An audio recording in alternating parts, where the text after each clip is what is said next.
Shalom Bapak Ibu Saudara-saudara. Berjumpa kembali kita di dalam Bible Study CK7 online di tempat ini.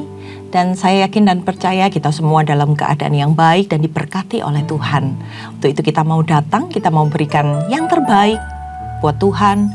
Karena kasih setianya tidak pernah berakhir di dalam kehidupan kita.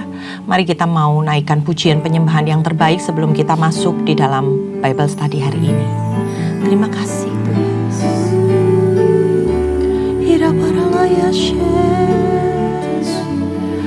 Kami memuji-Mu Tuhan, Kau yang terbaik.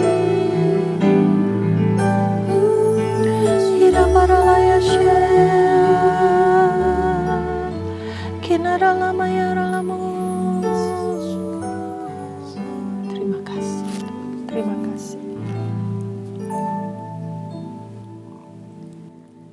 Kemanakah kami mencari kasih sejati? Kemanakah kami berseru saat badai datang menderu? Yang kami tahu hanya Kau yang mampu pulihkan segala sesuatu. Kemanakah kami mencari kasih sejati? Kemanakah kami berseru saat badai datang menderu? Yang kami tahu hanya Kau yang mampu pulihkan segala sesuatu. Kami perlukan keajaiban-Mu, kami butuhkan sentuhan tangan-Mu. Kami tak dapat jalan sendiri, kami perlu Kau Tuhan.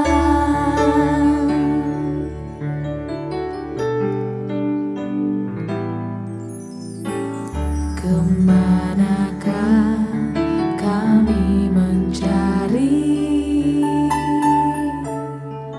kasih sejati?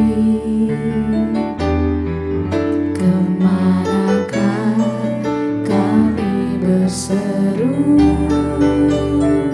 saat badai datang menderu?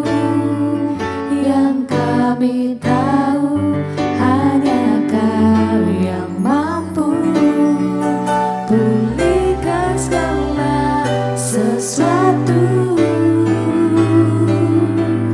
Kami perlukan keajaiban-Mu, kami butuhkan sentuhan tangan-Mu.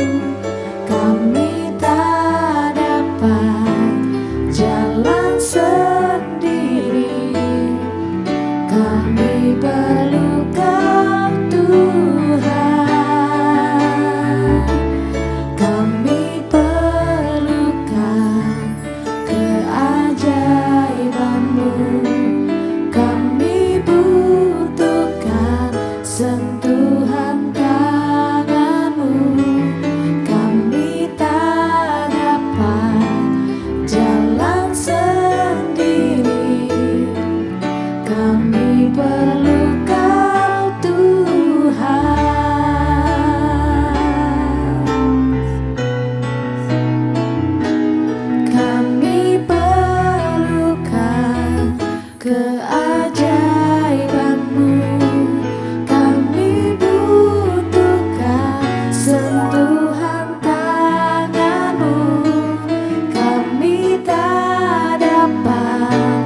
berjalan sendiri. Kami perlu Kau Tuhan, kami perlu Kau Tuhan, kami perlu Kau Tuhan.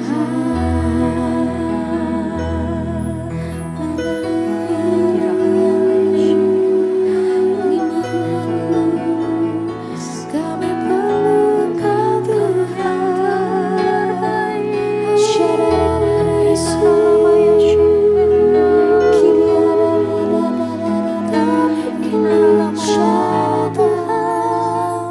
Kami tak dapat jalan sendiri.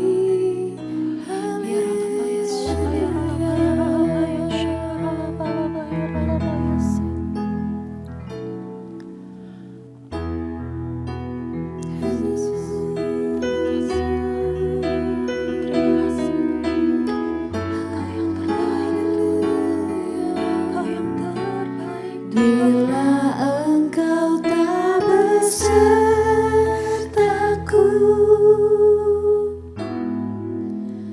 ku tak mau berjalan.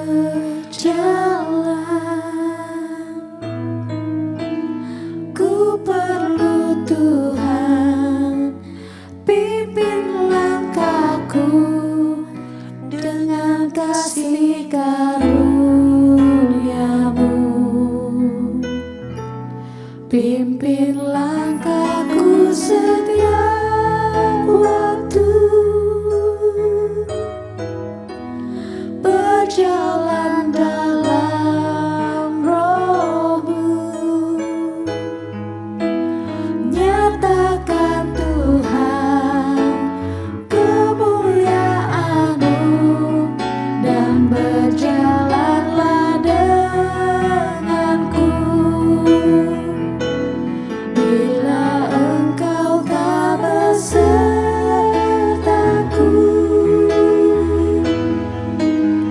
ku tak mau berjalan.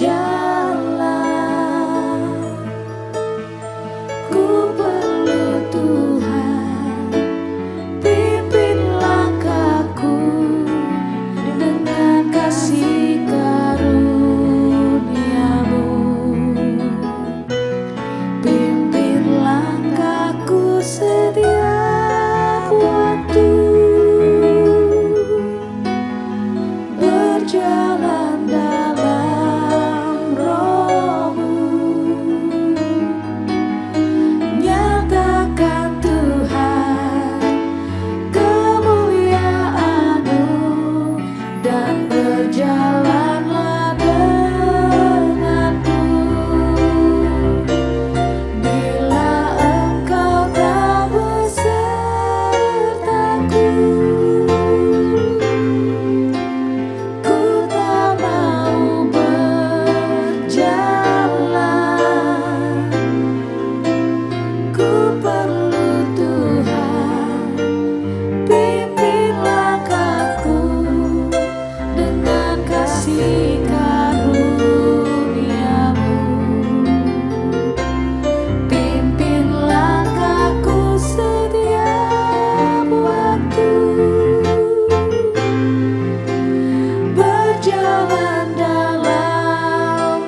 Engkau yang memimpin setiap jalan-jalan hidup kami ya Tuhan. Engkau yang mengendalikan seluruh kehidupan umat manusia ya Bapa. Mari Tuhan, kami yang ada di tempat ini, kami perlu tuntunan Tuhan. Kami perlu arahan Tuhan. Kami perlu disertai oleh Tuhan di dalam setiap langkah hidup kami ya Bapa. Untuk itu kami mau siapkan hati kami, pikiran kami ya Tuhan, untuk diisi oleh setiap firman-Mu. Berbicaralah Tuhan melalui apa yang kami dengarkan ini ya Tuhan, dan kami akan melakukannya dengan segenap hati kami. Hanya di dalam nama Tuhan Yesus. Haleluya. Amin. Berjumpa kembali saudara-saudara di dalam Amsal yang ke-16.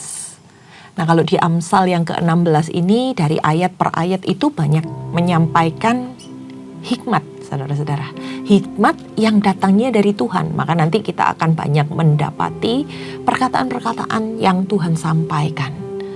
Dalam ayat-ayat ini nanti kita akan sama-sama belajar bagaimana Tuhan yang menjadi pengendali di dalam kehidupan manusia. Bahwa di dalam kehidupan kita ini kita perlu seorang pemimpin. Seorang yang bisa menunjukkan jalan yang benar, mengarahkan kita. Dan hikmat-hikmat yang Tuhan sampaikan ini sangat berguna saudara-saudara untuk kehidupan manusia. Mari kita sama-sama belajar. Kita mulai dari ayat yang pertama sampai ayat yang keempat saudara-saudara. Manusia dapat menimbang-nimbang dalam hati, tetapi jawaban indah berasal dari Tuhan.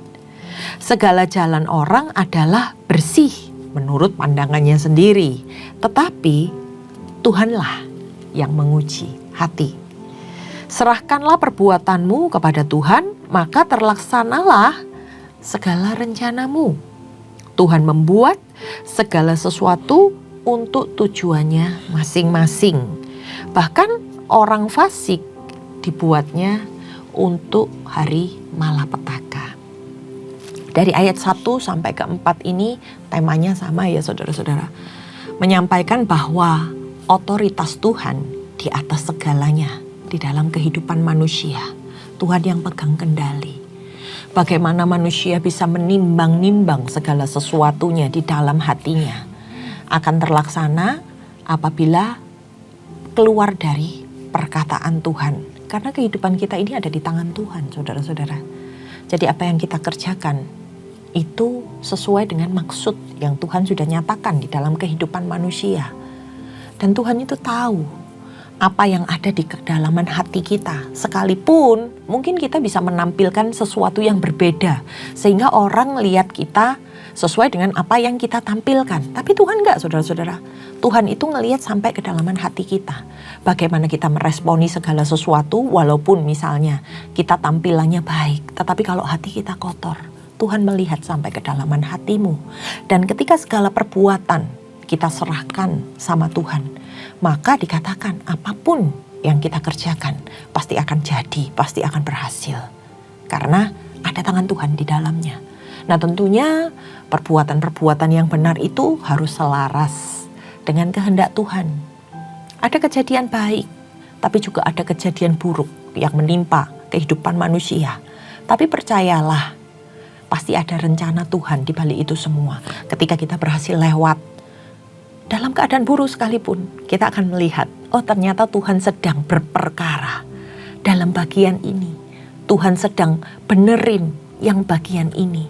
Sehingga apa yang aku lewati itu ternyata aku bisa naik ke level yang berikutnya. Sehingga aku bisa menjadi pribadi yang lebih baik, yang berkenan di hadapan Tuhan. Nah selanjutnya kalau dikatakan sebagai orang-orang fasik. Orang-orang fasik itu sedang mempersiapkan jalan hidupnya sendiri. Bahkan di dalam ketidakbenarannya, dia akan menuai di akhir hidupnya. Dikatakan di dalam ayat yang keempat itu, bahkan orang fasik itu dibuatnya untuk hari malapetaka. Mereka-mereka yang akan dibinasakan. Mereka-mereka yang gak mau hidupnya diarahkan. Mereka akan menuai apa yang mereka tabur di sepanjang hidupnya. Kemudian di ayat yang kelima, setiap orang yang tinggi hati adalah kekejian bagi Tuhan. Sungguh ia tidak akan luput dari hukuman. Tuhan itu benci saudara-saudara dengan orang yang sombong, orang yang meninggikan dirinya. Karena orang yang sombong itu nggak bisa mengakui kebesaran dan kedaulatan Tuhan di dalam kehidupannya. Di ayat selanjutnya, ayat yang ke-6 kita baca, dengan kasih dan kesetiaan, kesalahan akan diampuni. Karena takut akan Tuhan, orang akan menjauhi kejahatan. Nah, di ayat yang ke-6 ini bagaimana ketika kita benar-benar mengasihi Tuhan, maka dengan sendirinya kita akan menjauhi yang namanya kejahatan. Kita nggak mau menyakiti hati Tuhan. Kita nggak mau berbuat dosa karena kita tahu hidup kita itu sudah diampuni oleh Tuhan. Kita sudah dibersihkan, kita sudah diangkat menjadi anak Tuhan. Itulah arti hidup takut akan Tuhan yang sesungguhnya.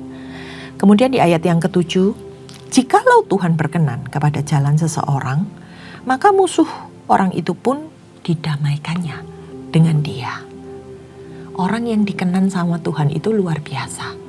Karena dia pasti akan menjaga hidupnya dengan apa yang baik, apa yang benar, dan juga dengan semua orang.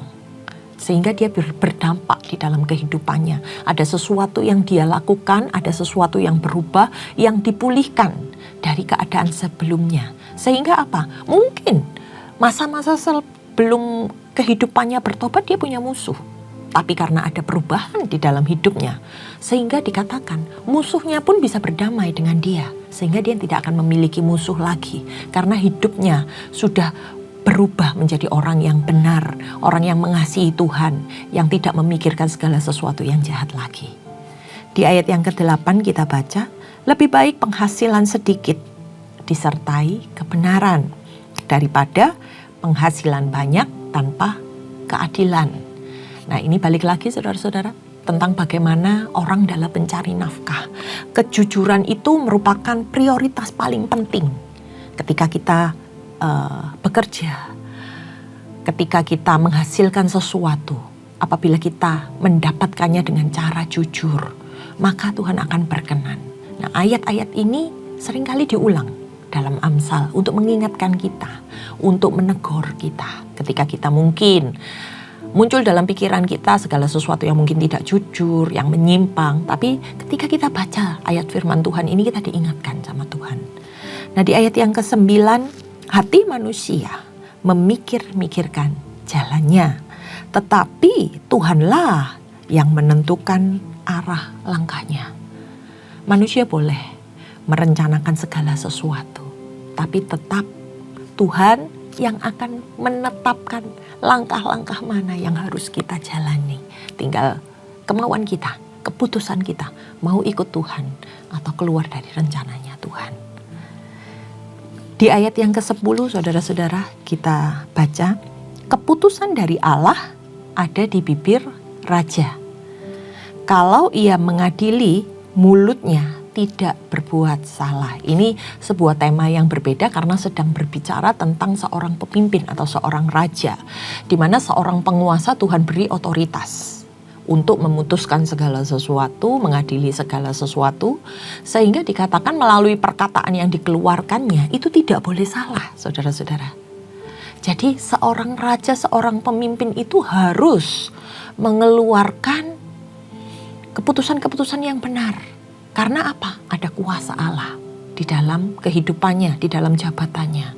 Jadi dia harus memutuskan segala sesuatu dengan benar, mengeluarkan kata-kata yang benar. Di ayat yang ke-11 berbicara tentang timbangan dan neraca. Timbangan dan neraca yang betul adalah kepunyaan Tuhan. Segala batu timbangan di dalam pundi-pundi adalah buatannya. Nah, timbangan dan neraca ini digunakan sebagai apa? Alat ukur untuk menimbang sesuatu. Dan biasanya berhubungan dengan apa yang dilambangkan dalam pengadilan ya saudara-saudara. Di mana dalam sebuah pengadilan itu timbangan dan alat neraca ini harus adil, harus benar ukurannya. Sedangkan batu-batu timbangan itu adalah alat ukur yang digunakan untuk menentukan beratnya. Beratnya seberapa sih? Itu sudah ada batu-batu yang digunakan sebagai alat ukur. Dan batu-batu ini pada zaman dahulu itu disimpan di dalam sebuah pundi-pundi. Alat ukur ini akan disimpan ke dalam sebuah pundi-pundi. Selanjutnya kita baca di dalam ayat yang ke-12 sampai ayat yang ke-15. Melakukan kefasikan adalah kekejian bagi raja. karena tahta menjadi kokoh oleh kebenaran. Bibir yang benar dikenal raja, dan orang yang berbicara jujur dikasihinya. Kegeraman raja adalah bentara maut, tetapi orang bijak memadamkannya. Di ayat yang ke-15, saudara-saudara, wajah raja yang bercahaya memberi hidup, dan kebaikannya seperti awan hujan musim semi. Ini masih dalam satu tema yang sama, bahwa sebuah kerajaan yang kokoh karena ada kebenaran yang dilakukan di dalamnya. Orang yang jujur akan memperkatakan dengan benar segala sesuatunya, itu akan dikasihi oleh Tuhan. Nah, ketika raja itu marah, itu akan membahayakan posisi dia sebagai raja. Karena apa? Dia mempunyai kuasa untuk menghancurkan segala sesuatu yang dikatakannya. Itu sebuah keputusan-keputusan yang bisa membangun, yang bisa menghancurkan, saudara-saudara. Sehingga harus ada orang-orang yang ada di sekeliling raja untuk bisa membantu menenteramkan hatinya, supaya amarah itu tidak keluar dari mulut raja. Nah, ketika wajah raja itu bersinar, ketika raja itu menampakkan senyum yang bahagia, menampakkan hati yang damai, artinya apa? Semua berada di dalam keadaan yang baik, dan ini memberikan kehidupan bagi setiap orang-orang yang ada dalam negaranya, dalam pemerintahannya. Nah, kemudian di ayat yang ke-16 sampai 26 ini sama, saudara-saudara. Satu tema, yaitu tentang sebuah hikmat yang berguna dalam hidup manusia. Karena Amsal ini sebenarnya sulit untuk dimasukkan di dalam tema-tema yang sama, karena masing-masing kata berdiri sendiri. Tapi ketika saya baca dari Amsal 16 ayat 16 sampai 26, dia memiliki sebuah tema yang sama, yaitu pentingnya sebuah hikmat untuk menjadikan orang itu bijaksana, sehingga orang yang membacanya itu bisa melakukan apa yang terbaik karena dia tahu apa yang benar. Kita baca di dalam Amsal 16 sampai 18, saudara-saudara. Memperoleh hikmat sungguh jauh melebihi memperoleh emas, dan mendapat pengertian jauh lebih berharga daripada mendapatkan perak. Yang ke-17, menjauhi kejahatan itulah jalan orang jujur. Siapa menjaga jalannya, memelihara nyawanya. Yang ke-18, kecongkakan mendahului kehancuran, dan tinggi hati mendahului kejatuhan. Nah, ini adalah sebagai hikmat yang Tuhan berikan di dalam kehidupan kita, sebagai cara kita untuk menghadapi segala sesuatu yang kita alami. Di ayat yang ke-19 dikatakan lebih baik merendahkan diri dengan orang yang rendah hati daripada membagi rampasan dengan orang congkak. Lebih baik kita itu ada bersama dengan orang-orang yang rendah hati, saudara-saudara. Karena di situ kita akan sama-sama belajar daripada sama orang yang kelihatannya berbagi. Kelihatannya orang kaya mungkin ya, mau membagi-bagikan segala sesuatu. Tapi hanya untuk meninggikan diri. Hanya untuk ingin kelihatan menonjol. Jadi Amsal ini mengingatkan lebih baik kita bersama dengan orang-orang yang sama-sama rendah hati. Nah, di ayat yang ke-20 dikatakan, siapa memperhatikan firman akan mendengar kebaikan. Dan berbahagialah orang yang percaya kepada Tuhan. Orang yang bijak hati disebut berpengertian. Dan berbicara manis lebih dapat meyakinkan. Ayat yang ke-22, akal budi adalah sumber kehidupan bagi yang mempunyainya. Tetapi siksaan bagi orang bodoh ialah kebodohannya. Nah, di dalam kitab Amsal ini selalu mengutamakan yang namanya hikmat atau penggunaan akal budi dalam kita bertindak, dalam kita berkata-kata. Jadi orang-orang yang memiliki hikmat itu harus menggunakannya. Sementara orang-orang yang tidak berhikmat, orang-orang yang tidak menggunakan akal budinya ketika dia melakukan segala sesuatu disebut orang-orang bodoh yang nantinya akan tersiksa karena kebodohannya tersebut. Lanjut di ayat yang ke-23. Hati orang bijak menjadikan mulutnya berakal budi dan menjadikan bibirnya lebih dapat meyakinkan. Karena setiap mengeluarkan perkataan dipikirkan dulu. Jadi yang keluar ini adalah kata-kata yang benar, kata-kata yang dapat dipercaya, kata-kata yang dapat dipegang oleh orang lain. Itu yang harus kita lakukan. Dan di ayat yang ke-24 saudara-saudara, perkataan yang menyenangkan adalah seperti sarang madu. Ketika kita menyampaikan kata-kata yang baik, kata-kata yang manis, yang sedap didengar. Karena apa? Manis bagi hati dan obat bagi tulang-tulang. Sehingga yang dengar itu akan terhibur saudara-saudara, akan dipulihkan karena perkataan-perkataan yang baik yang kita keluarkan. Di ayat yang ke-25, perhatikan saudara-saudara. Ada jalan yang disangka lurus, tetapi ujungnya menuju maut. Ini seringkali yang kita nggak sadari. Kelihatannya jalan itu mudah, kelihatannya jalan itu baik, nyaman, enak untuk dilewati. Tapi tanpa kita sadari, kadang-kadang itu justru membawa kita kepada kebinasaan, dikatakan kepada maut. Jadi mesti harus hati-hati di dalam menjalankan segala sesuatunya ya saudara-saudara.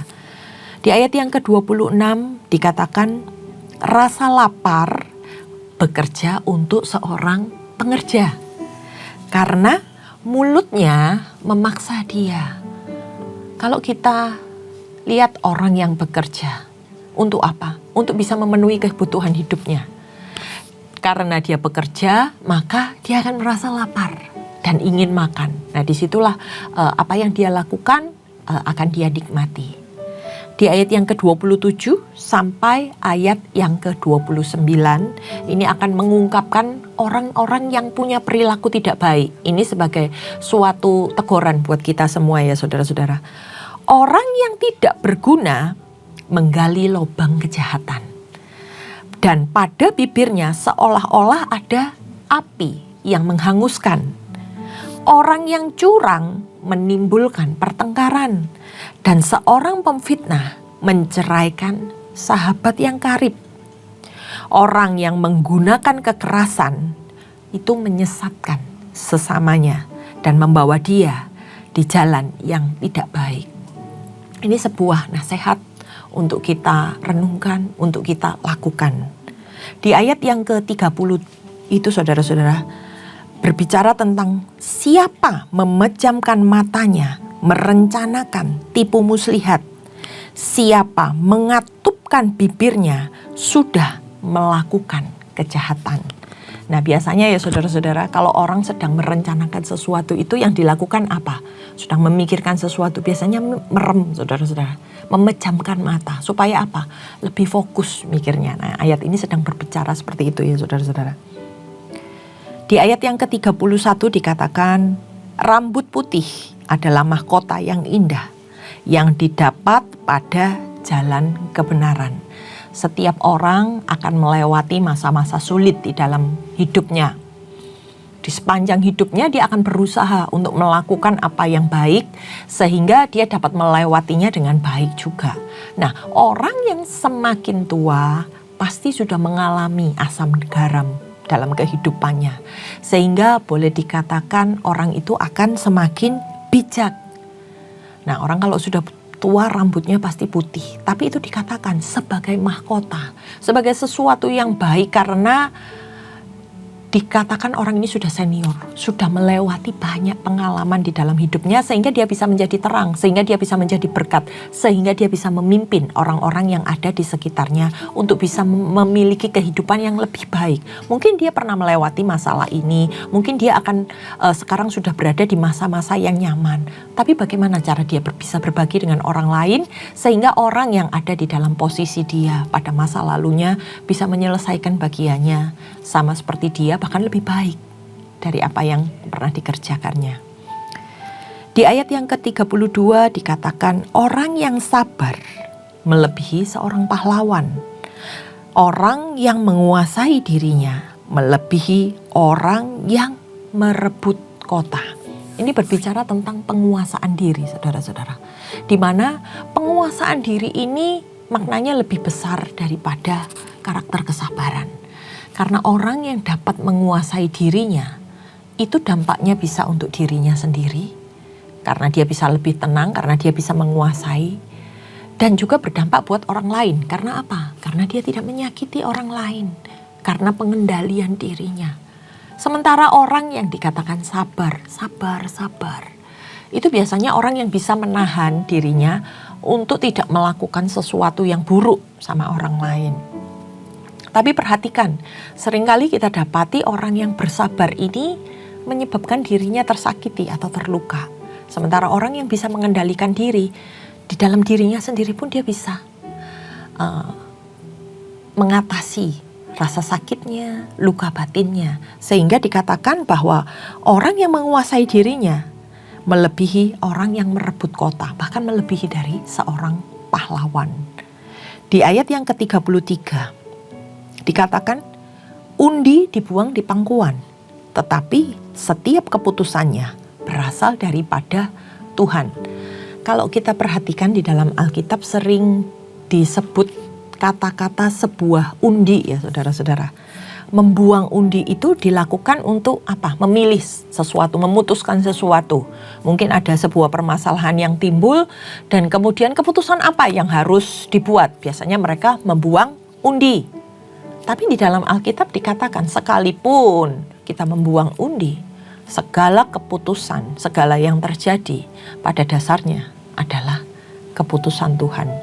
Jadi secara keseluruhan kita belajar bagaimana Amsal yang ke-16 ini berbicara tentang hikmat yang daripada Tuhan, yang bisa membuat kita melewati segala sesuatu yang harus kita lewati dalam kehidupan ini. Jadi ini bukan saja perkataan manusia, bukan saja apa yang pernah dijalani, tetapi bagaimana orang itu melibatkan Tuhan di dalam kehidupannya sehingga bisa berkata, hikmat Tuhan itu membuat kehidupan kita menjadi kemenangan. Kita perlu arahan dari Tuhan, kita perlu pimpinan dari Tuhan. Untuk itu di dalam kehidupan kita senantiasa berjaga-jaga. Senantiasa kita waspada. Jangan-jangan saya melakukan sesuatu yang salah. Jangan-jangan hari ini saya memutuskan sesuatu yang salah. Untuk itu kita perlu belajar hikmat yang daripada Tuhan. Karena Tuhan memberikan kita akal budi untuk kita bisa mengerti apa-apa saja yang berasal dari pikiran Allah, apa-apa saja yang baik yang bisa kita kerjakan. Itu menjadi bagian kita, saudara-saudara. Untuk kita bisa dipakai oleh Tuhan, naik lebih tinggi lagi, untuk kita bisa melakukan apa yang benar di hadapannya. Itu saudara-saudara yang bisa saya sampaikan dari Amsal yang ke-16 ini. Mari kita tundukkan kepala, kita berdoa. Tuhan terima kasih buat segala sesuatu yang kami terima hari ini. Kami percaya Engkau berbicara melalui hikmat yang daripadamu Tuhan, yang Kau anugerahkan dalam kehidupan kami hari ini. Ajari kami Tuhan untuk menjadi murid yang baik. Ketika kami mendengarkan, kami melakukannya. Dan kami percaya hari lepas hari kami akan semakin bertumbuh, berbuah, dan buahnya itu bisa dinikmati oleh Engkau dan orang-orang yang ada di sekitar kami. Terima kasih ya Tuhan, kami serahkan seluruh kehidupan kami hanya di dalam nama Tuhan Yesus Kristus. Terima kasih saudara-saudara, sampai berjumpa di Bible Study selanjutnya. Tuhan Yesus memberkati.